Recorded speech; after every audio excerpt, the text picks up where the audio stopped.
Yan, si Sol naman nilalakad namin. After namin lakad si Logan, si Sol naman. Ano sabi mo, mas madaling i-handle si Sol kaysa kay Logan? Bakit? Si Logan mas malakas manghila, no? Pero ito, mas malaking aso to. Mas malakas na aso, pero mas kinokontrol niya yung kanyang movements. Hindi niya ginagamit yung lakas niya. Ayan, ginagamit niya. Sige.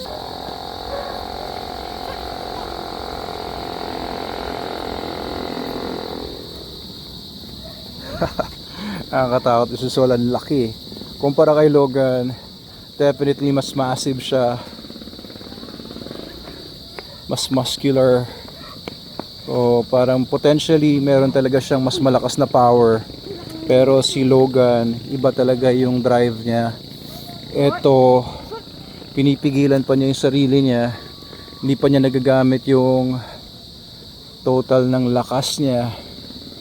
Ayan, oh, kaya mas madaling nakokontrol daw ni Adam. Kaya hindi na, lumalakas na ba masyado? Hindi kagaya dati, lumalakas na siya ngayon.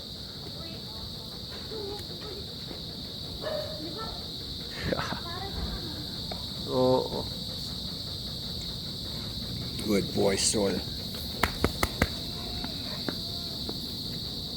Ano, diretso pa ba tayo doon? Sige, go. Sige, ikaw mag-control sa kanya. Ay, wag mo siyang hayaan na siya magko-control sa iyo. Sa movements mo dapat siya sumunod. Sige, ikaw ang mauna kasi kaya iniisip niya, hindi ka naman gumagalaw, kaya siya ang nanghihila sa iyo. Sige, ikaw ang gumalaw. Ikaw ang dumiretso doon, dali. Sige lang. Siya ang dapat pinapasunod mo sa iyo, not the other way around.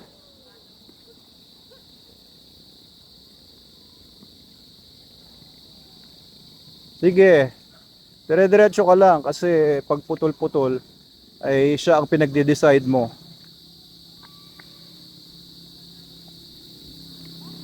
Dapat alam mo kung saan kayo pupunta. Kasi nafe-feel niya na hindi mo alam.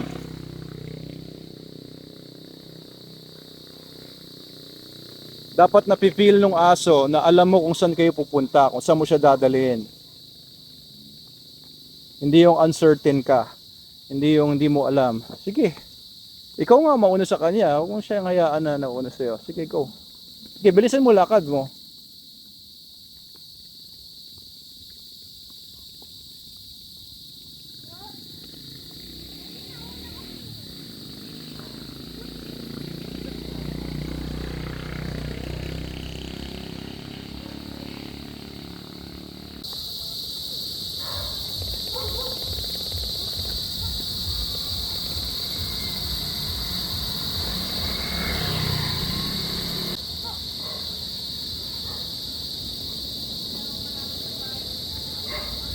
Nangangawit na kamay mo.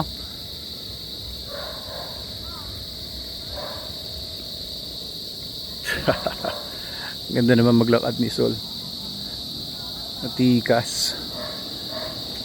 Pero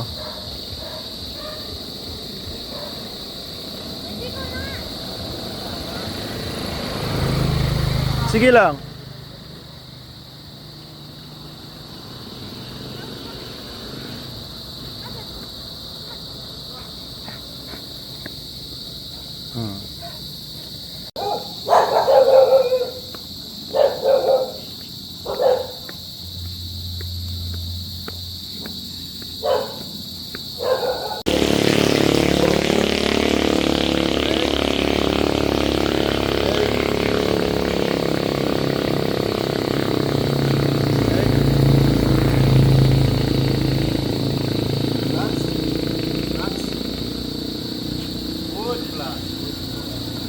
That's wood.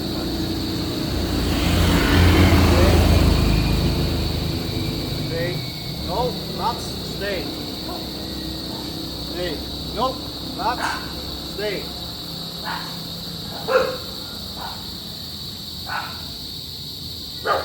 Stay. No, flats.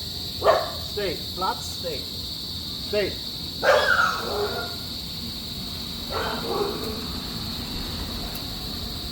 Good stay. Good stay. Yep. Yep. Good. Yep. Yep. Yan. Yep. Ito yung mga dogs. Tingnan natin kung ano gagawin ni Sol.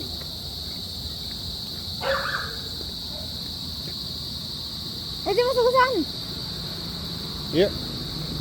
Yeah.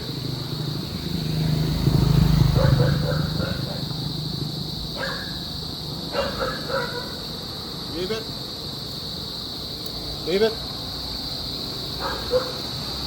Leave it.